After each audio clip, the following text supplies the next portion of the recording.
3, 2, 1, and we are live, broadcasting from Dorado, Puerto Rico, and Julie and I have chosen a new beach to broadcast from today.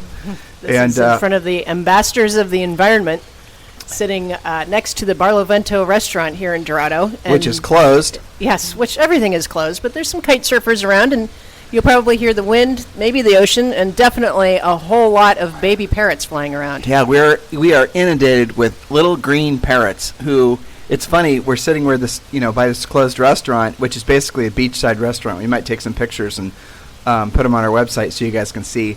And these little birds are obviously used to begging off of the people at the restaurant. Because as soon as they saw Julie and I, they thought we were the second coming.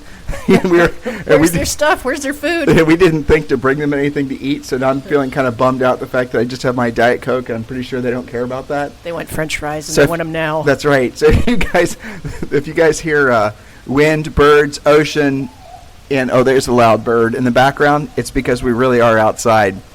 So I have to tell you, listeners, I am a little bit exhausted. I'm not going to lie. I don't think I'm going to be able to find my preacher's voice today as I do on our podcast normally, because I'm just sort of exhausted. I've been on the phone. Julie's been on the phone constantly, and I haven't even kept track how many calls I've been having, because people haven't even been scheduling calls with me. They've been calling in a panic. I've been getting just everything you can possibly imagine. Brokerages, big brokerages. I've been on conference calls, Zoom meeting after Zoom meeting. And I'm going to tell you all the things. I'm going to summarize basically what Julie and I are seeing across the country. And I'm going to do it in two simple words: fear, loathing, and panic. And I know I'm not supposed to talk like that. We're supposed to be, motivational and rah-rah. But really at this point, there's a tug of war that's going on. And it's in all of our psyches. And I feel it within mine, too. I'm not going to lie. And it's a tug of war from being optimistic, maybe even overly optimistic, that somehow it's going to just, snap back like a rubber band, and the economy is going to be back where it was, and everything you thought you knew was going to be relevant again. And then the other side of this tug of war is what's basically winning right now, which is fear and loathing. So in the middle is a lot of consternation. In the middle is lack of direction. And that's the void that Julie and I have been trying to fill for all these folks that listen to us, you guys included, around the country. And so on these calls, we've been on leadership calls and, CEO calls and all these other calls where these people are trying to find their voice. And without exposing who is going to us for advice and coaching, I'm going to tell you that I'm not surprised. I'm a little bit disheartened by how few people who call themselves leaders really know anything to do. They have no clue what to do right now.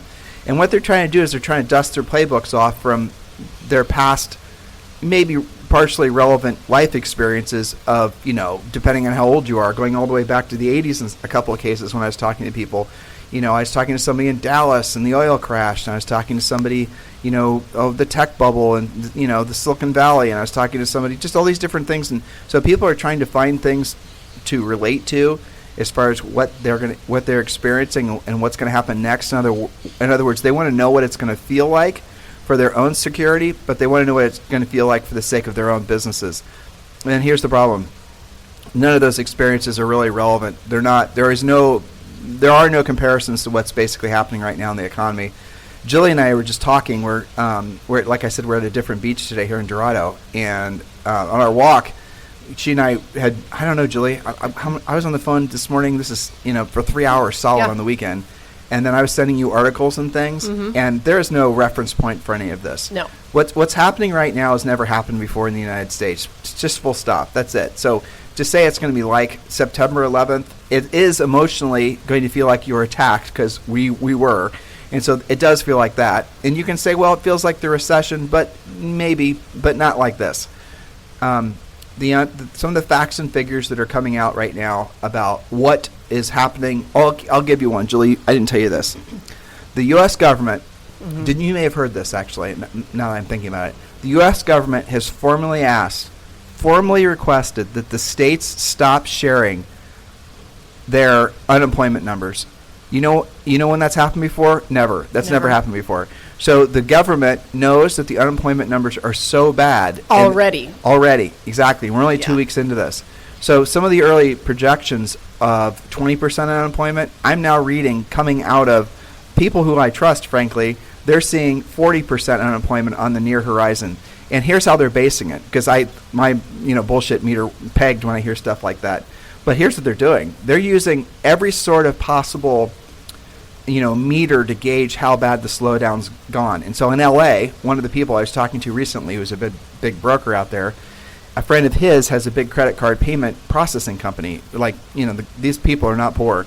And he said that the credit card charges to all of his merchant customers were down on average 36%. So that means the millions, I didn't tell you that, did I? That means the millions of customers this guy has that he processes credit cards for, their revenue collectively is down 36%. And this is only a couple weeks into it, so it's going to get worse.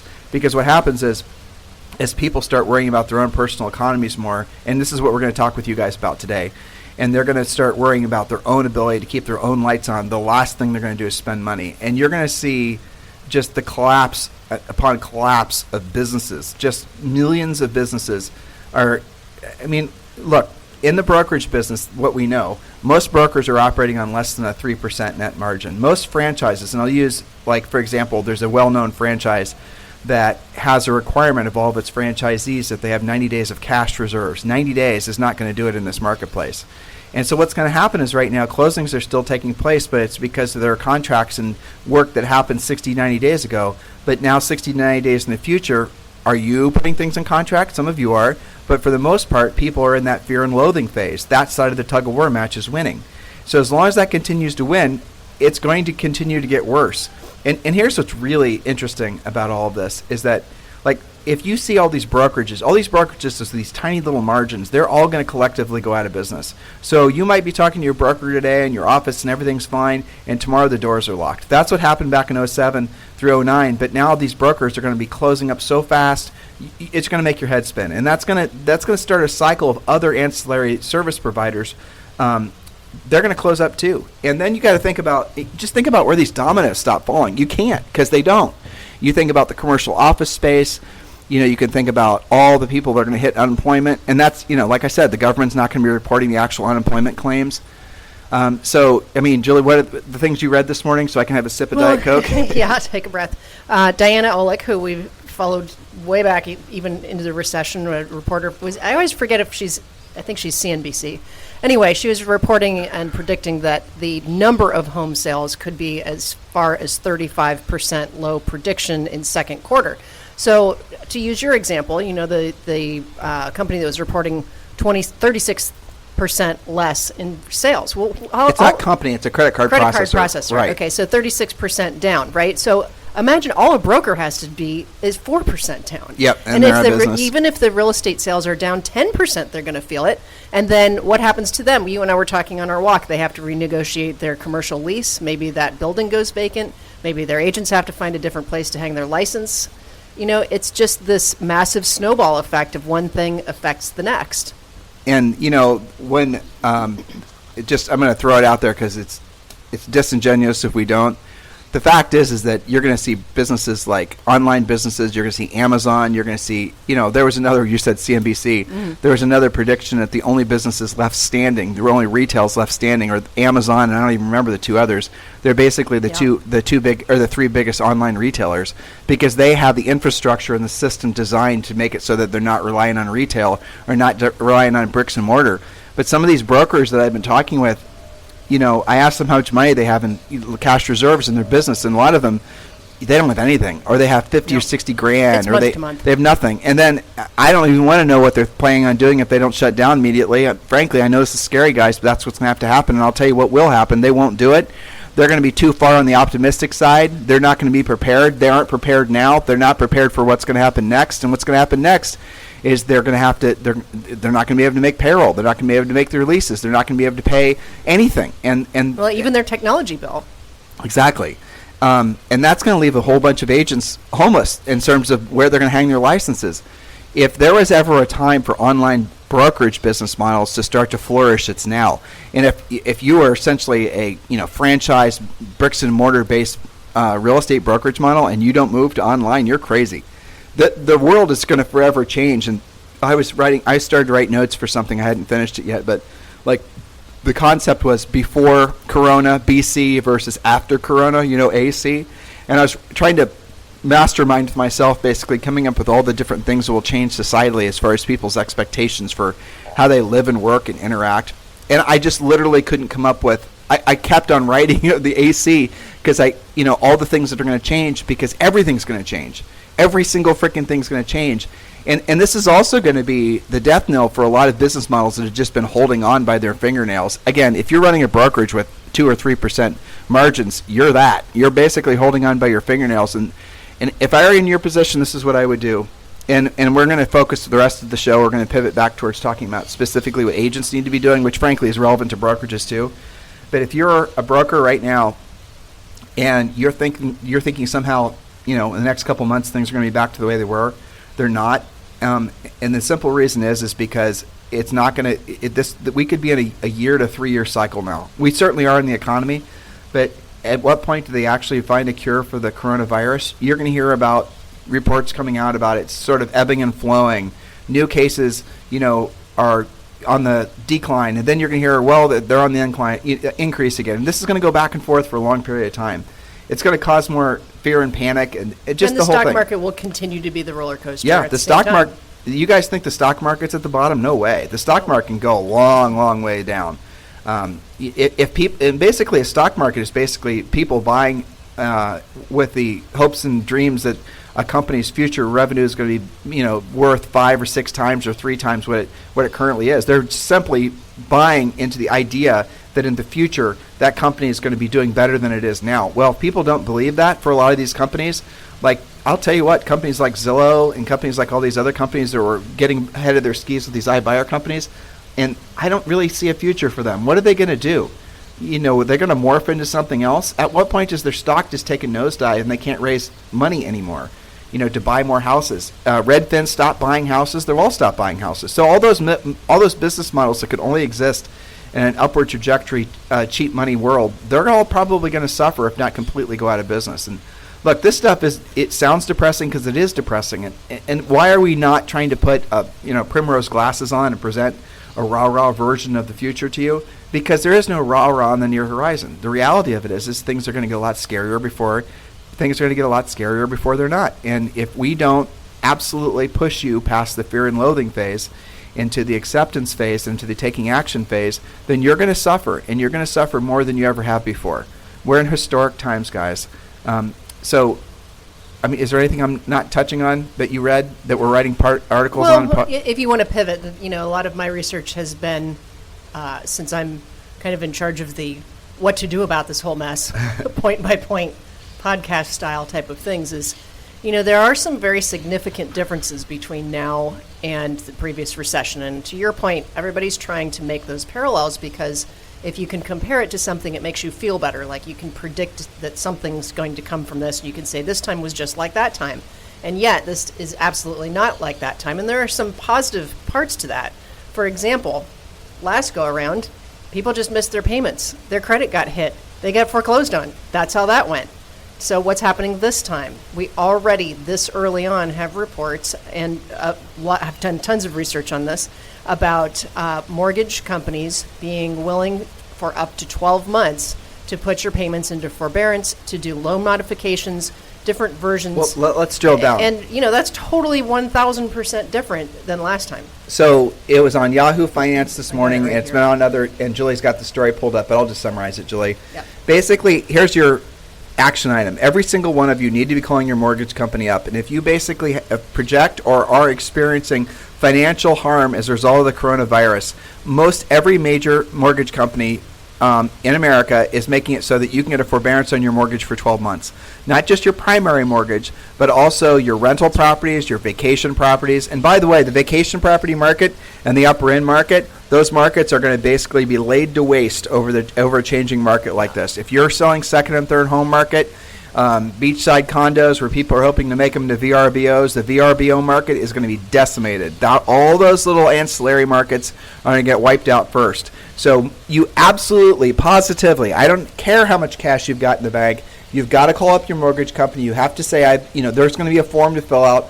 I personally know 3 people that already did this in LA, and it was a one-form deal. There was phone call, one form. No verification, no proof, no. And it doesn't hit your credit. And it doesn't hit your credit. No tax returns, no proof of anything, no bank statements. You just call them up and you say, listen, my income was adversely affected because of the coronavirus, blah, blah, blah. Boom, no payments for 12 months. Every single one of you will have to do that, and every single mortgage you have, that'll immediately give you cash flow. You have to do it. Now, be smart about it.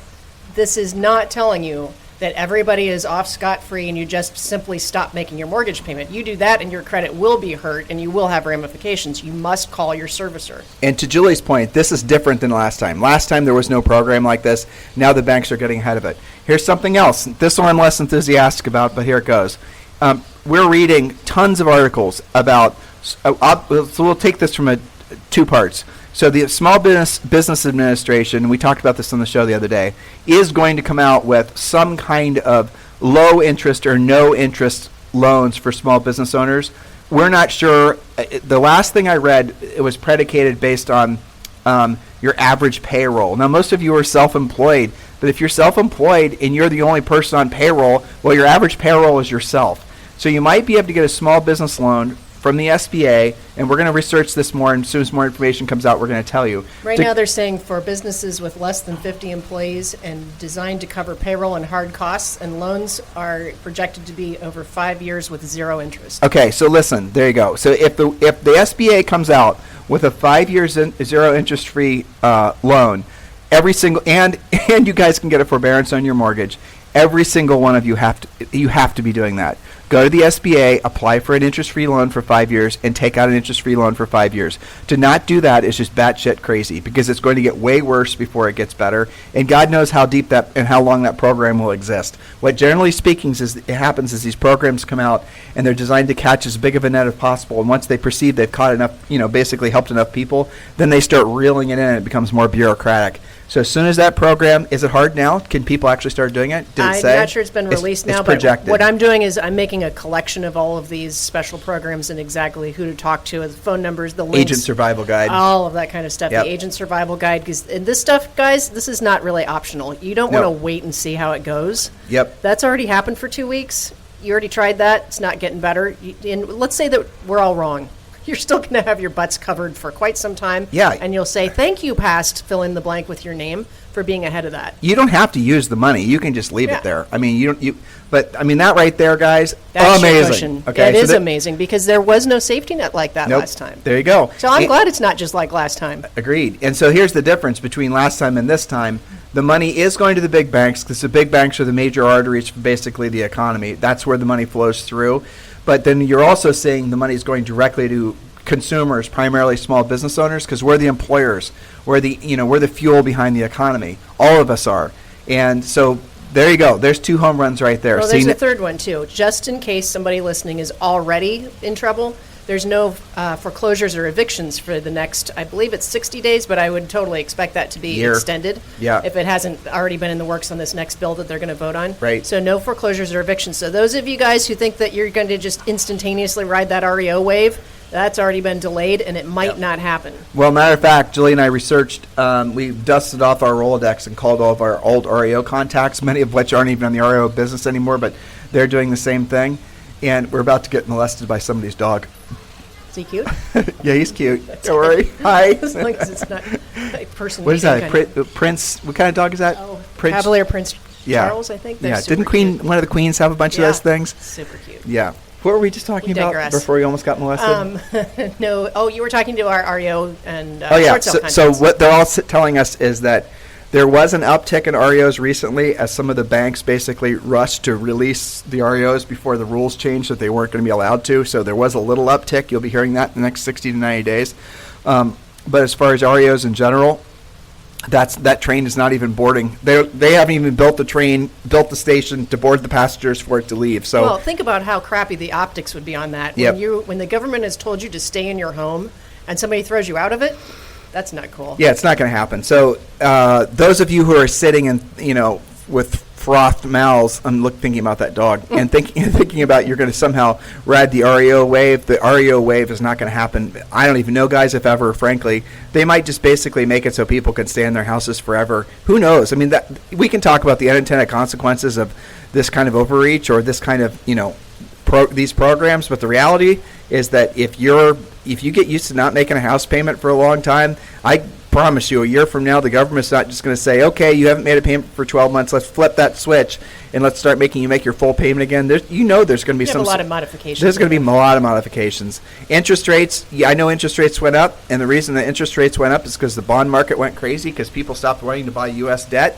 because they, essentially the faith and confidence of the government to pay back the debt is in question in a lot of people, in a lot of bond buyers' minds.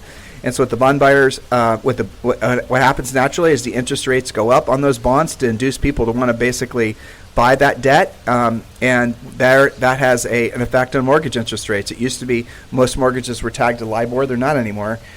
So what the Fed is going to do, and they've already said this, is they're going to start buying their own freaking debt. Hey, guess what? It's TARP again. Trouble Asset Relief Funds and all these other programs back from the Obama administration. New forms of them. They've basically been rebirthed, and you're going to start seeing the government buy their own debt to basically drive interest rates down, and to which leads us to another point. There's going to be some once-in-a-lifetime opportunities for you to lock in long-term debt. If you've got paid-off mortgages, leave them paid off. I think that's going to be the best move. But if you've got debt on any of your mortgages, refinance them. It's very realistic to assume in the very near future a 30-year fixed-rate mortgage is going to start with a 2, as in 2 point something, not 3 or not 4. So lock that in the second it happens. The problem right now is there's not enough capacity to handle all the refinances. Evidently, I'm not an expert at this, but the mortgage pipe itself is completely full, and it's going to be full for projected the rest of this year just from people refinancing. I wouldn't be surprised at all if the government came out with some sort of fast refi program, which who knows how it's going to work, but those are the types of things that you're going to see. So the fear and loathing part of things is real. The number of people losing their jobs will be real. The hardship and we're not even talking about the health aspects of this because everybody else talks about that. You guys can go read about all the different ways the virus spreads and all the different things you can do to prevent it and the self-quarantining. And we're not even going to talk about whether self-quarantining is even sustainable because it's probably not. I mean, how long are people going to be willing to stay in their houses? I mean, I'm looking at Julie and she's wagging her head. What are you wagging your head about? I just don't see it. I mean, I think people will get exhausted on it. There's plenty of jokes on Facebook and things like that about like introverts unite, and really our lifestyle hasn't changed all so much. I don't mind getting groceries delivered. I don't really need that combat grocery experience to be happy. Nope. I'm kind of cool with that. But I think by and large, humans are social animals.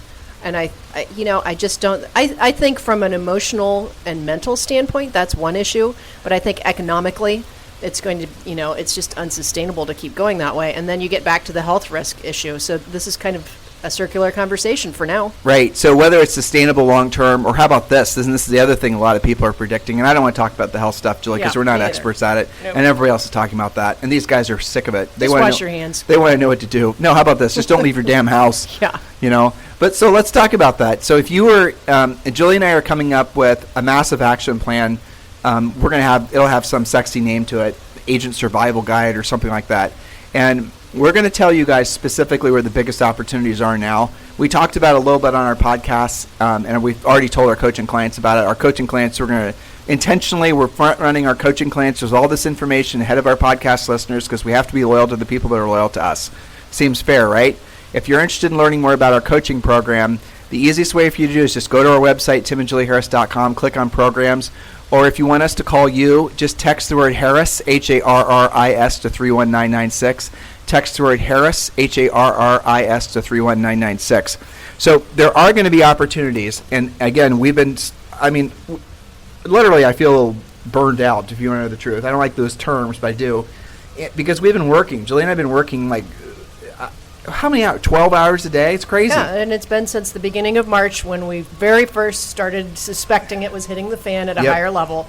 And it's been all day, every day. Yeah. So what we've done is our premier coaching product is pretty much kick-ass, but some of the distress content in there, BPO was great, but some of our other distress content in there, short sale and whatnot, We had to dust off, and that's what we've been doing.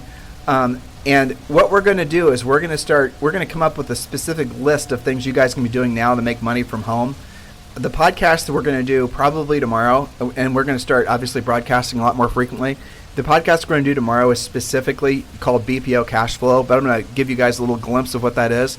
This is the survival plan that we are just begging every single one of you. After you put your own mask on, after you've basically done all the financial things we told you about, we listened to the podcast we did last week on the 4 things. What was it? I don't remember the title. Four action items or four things to do now. Yeah, you can get that on iTunes or obviously over at timandjulieharris.com. Do those things. Do the financial things Julie and I just told you about. Stay tuned to us because we're going to tell you more and more about other programs that you guys absolutely positively must be exploiting. Okay, somebody driving by in their golf cart. That is loud. It is loud. Party goes on. It's Puerto Rico. But then what you guys need to move to is you need to be making cash flow, and you need to figure out a way to make cash flow from home within the confines of what's going to probably be a national shutdown. Ooh, can I tell them something really scary? Yeah. All right, guys, this is really scary, and when I started hearing this a week ago, I thought it was freaks being freaks. That's what I thought. I didn't think it was real. But now I started noticing in the news, but specifically not in like the mainstream news, but on the fringe news, people that are reporting essentially firsthand sightings, So I want you guys to start observing how many more people are starting to post pictures of trains and trucks carrying military personnel and military just trucks. The National Guard is being deployed. It's more than the National Guard. Mm-hmm. So what appears to be happening is, Julie, there were 2 acts that were essentially evoked by the president last week. Do you remember the names of them? If you don't worry about it. It's in my notes for next week's podcast. Okay. So again, but it was basically enabling the quasi-militarization.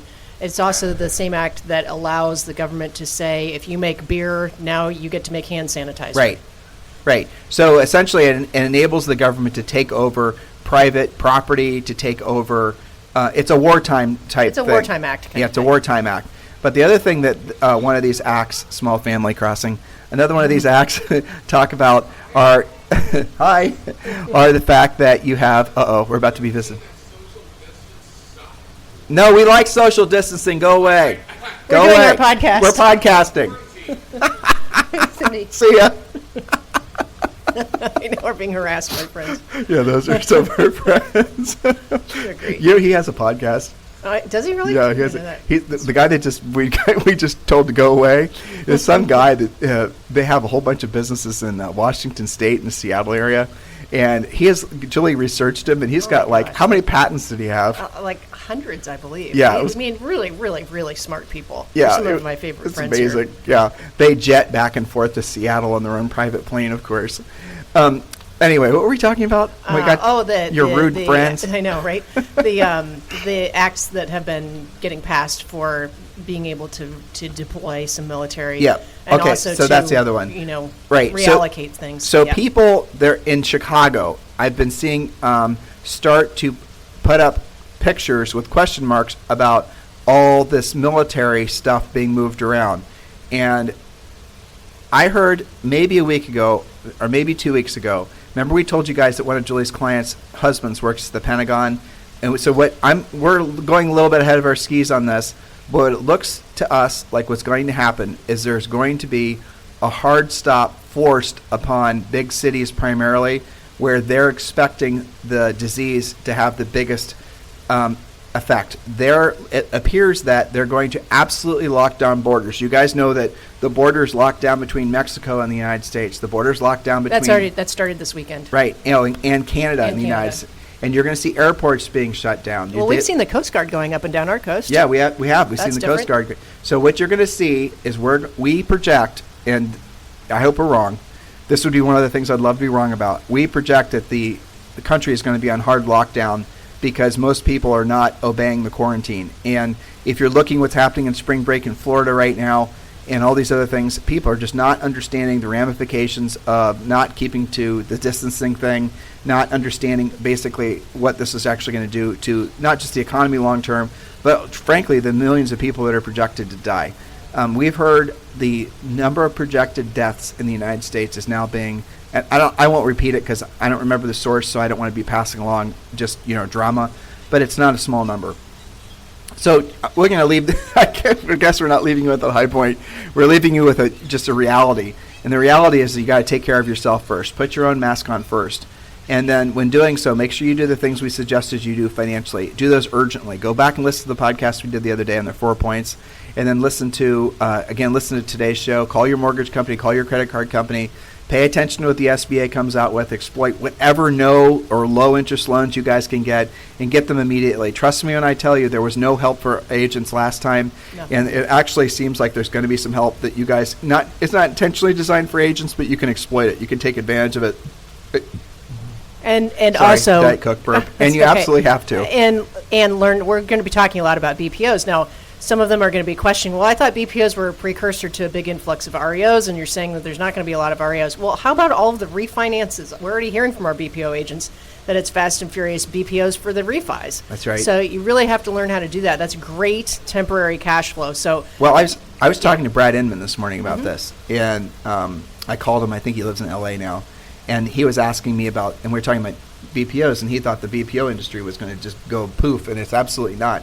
The BPO industry is going to explode.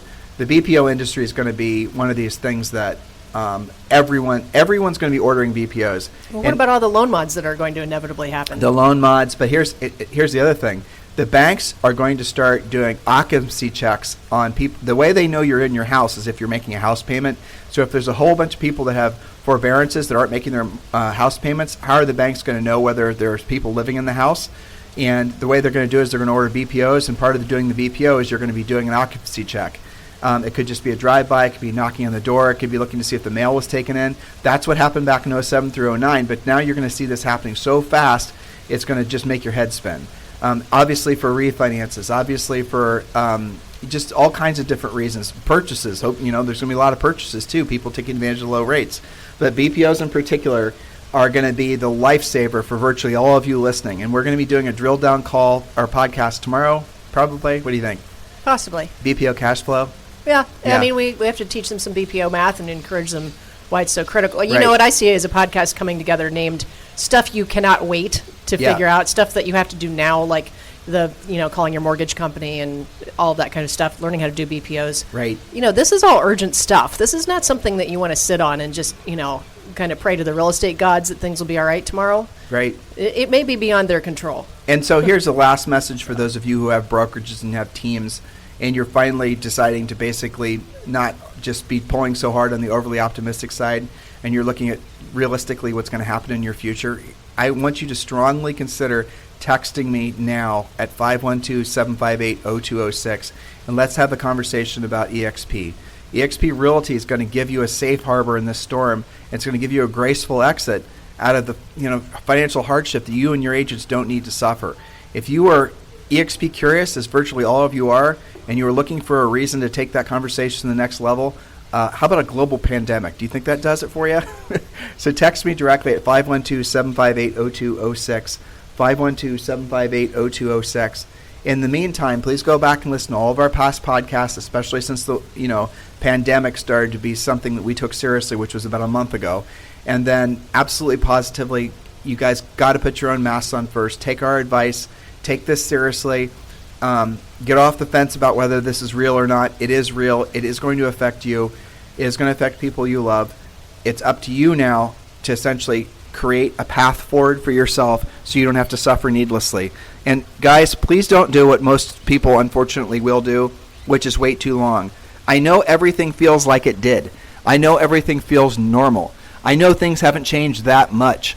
Julie and I are we're sort of antisocial by nature, if you didn't get it from us shooing our friends off. We're antisocial by nature, sir. So this lifestyle is not that foreign for us, to be honest with you. But for a lot of you guys, it is. And this is going to feel, radically different for a long period of time. We're going to see a new set of social norms take place that are going to be just nothing we've ever seen before. Maybe Julie was talking the other day, and I kind of made fun of her, and I got to thinking about it.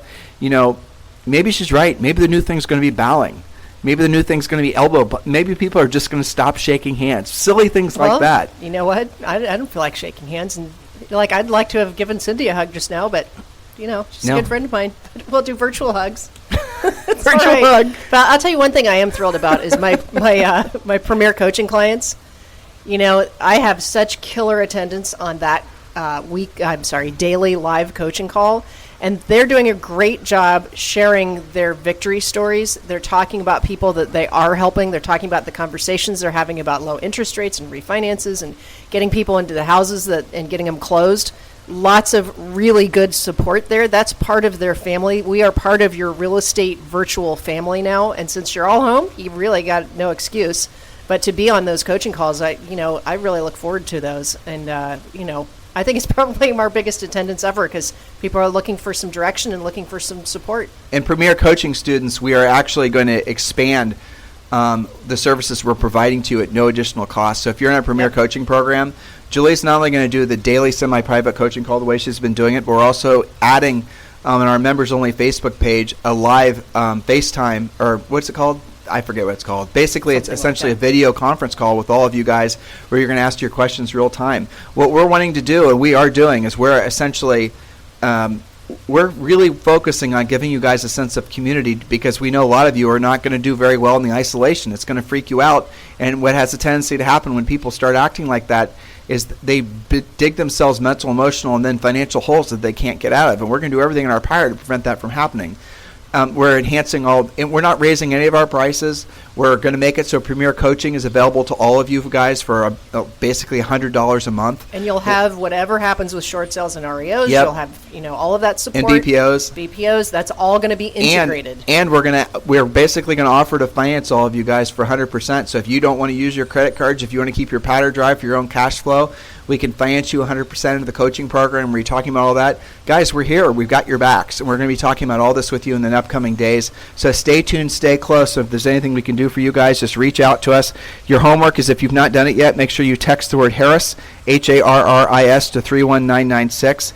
And then we'll give you the real estate treasure map, which is your 12-month business and lead generation plan. But it'll also entitle you to a free coaching call with one of our new member coaches. If you want to move forward now and join our coaching program, I'll tell you what, just text me directly and I'll send you your text directly to one of our new member coaches. Text me at 512-758-0206, 512-758-0206, and in the subject line just put coaching, and I'll make sure that they take care of you guys immediately. Have a fantastic day. We'll talk with you anytime. This podcast is a part of the C-Suite Radio Network. For more top business podcasts, visit c-suiteradio.com.